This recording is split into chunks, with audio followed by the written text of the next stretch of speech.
Salam saudara, renungan singkat Asih-Hati hari ini berjudul Anugerah Terindah Dalam Hidupku. Firman Tuhan dalam kitab Lukas pasal 22 ayat 42 berkata, "Ya Bapakku, jikalau engkau mau, ambillah cawan ini daripadaku, tetapi bukanlah kehendakku, melainkan kehendakmulah yang terjadi." Setiap orang pasti pada akhirnya akan mati. Bahkan setiap yang bernapas pasti akhirnya mati.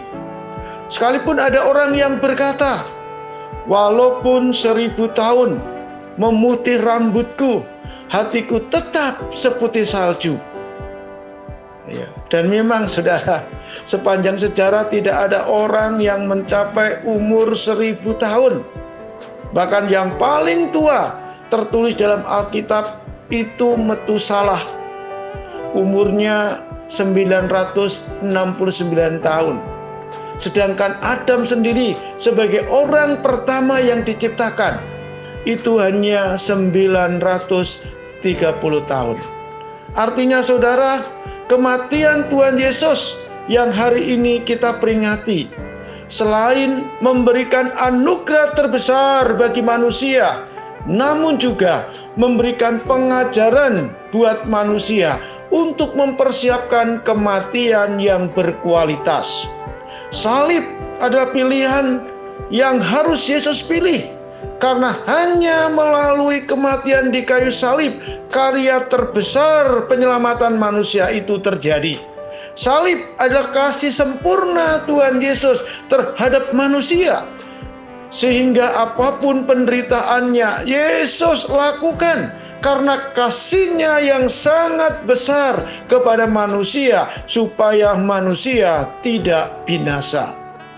Ia rela dicaci maki, dicambui, diludahi, dipukuli, tangannya dipaku sebelah kanan dan kiri, kepalanya dimahkotai duri, ditusuk sampai ulu hati, darah mengucur deras bagaikan kali. Sungguh penyiksaan yang sangat keji sekali, lebih kejam dari siksaan ibu tiri, bahkan lebih kejam dari siksaan PKI. Ia rela tubuhnya disiksa dengan dipukuli, diludahi, dicaci maki, ditendangi, ditusuki pada ulu hati, kepalanya dimahkotai duri, paku menancap pada tangan dan kaki, cambuk merobek kulit dan menimbulkan rasa nyeri. Segala kekerasan menimpa bertubi-tubi, perih dan pedih tidak dapat terbendung lagi. Semua dilakoni oleh Yesus karena cintanya yang sejati, supaya manusia tidak mati dan tidak terbakar api. Demi kasih-Nya yang sejati, Ia harus menghadapi amukan orang yang tidak tahu diri, mengobarkan emosi, membabi buta dengan tidak pernah menyadari bahwa yang dilakukan adalah dosa yang sangat begitu ngeri. Tangan, kaki, mulut, semua tidak pernah puas menyakiti, tidak mau berhenti kalau belum mati.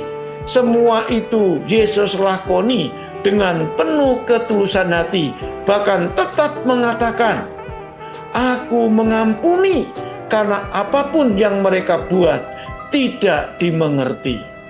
Semua Yesus lakoni karena cinta yang murni, cinta yang sejati, yang tidak melihat keburukan sama sekali, yang tidak menginginkan balas budi, tetapi cinta yang didasari ketulusan hati untuk mengampuni manusia yang seringkali menghaniati.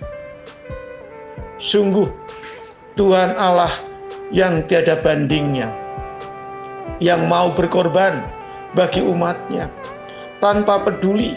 Bahkan dosa yang dibuatnya seringkali manusia menyakitinya. Keburukan seringkali menjadi balasan kebaikannya. Ia menutup matanya, memberi pengampunan yang sempurna. Ia membuktikan cintanya penuh dengan ketulusan. bagi manusia yang dikasihinya. Kalau kita melihat Yohanes 19 ayat 30, saudara, sesudah Yesus meminum anggur asam itu, berkatalah ia, sudah selesai. Lalu ia menundukkan kepalanya dan menyerahkan nyawanya. Kematian Yesus menyatakan bahwa tugas yang dilakukan oleh Yesus, yaitu tugas menyelamatkan manusia, sudah selesai. Ia lakukan dengan sempurna. Sehingga saat detik-detik kematiannya, saudara, ia berkata, sudah selesai. Karya penyelamatan sudah selesai dengan hasil yang sangat memuaskan. Karena manusia diubah hidupnya dari hamba dosa kepada hamba kebenaran. Jadi rasanya kita saat ini sangat bersyukur menerima anugerah keselamatan. Kita harus bersyukur senantiasa, dan jangan lagi kita ingin diperhamba oleh dosa lagi. Kematiannya seharusnya menyadarkan kita bahwa sangatlah tindakan yang bodoh ketika kita menolak anugerah keselamatan dari Yesus. Karena di luar Yesus tidak ada keselamatan dan kita tidak dapat berbuat apa-apa. Tetaplah, jagalah anugerah keselamatan itu sampai Tuhan datang. Tidak ada pilihan yang indah di luar sana. Hanya memilih Yesus sebagai Tuhan dan Juru Selamatlah pilihan yang tidak pernah mengecewakan dari sekarang sampai selama-lamanya. Yohanes 3 ayat 16 berkata, karena begitu besar kasih Allah akan dunia ini, sehingga ia telah mengaruniakan anaknya yang tunggal, supaya setiap orang yang percaya kepadanya tidak binasa, melainkan beroleh hidup yang kekal.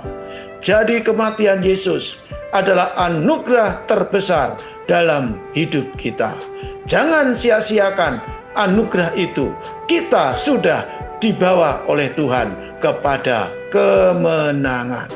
Inilah renungan yang luar biasa. Kiranya ini memberkati kita semua. Haleluya. Amin.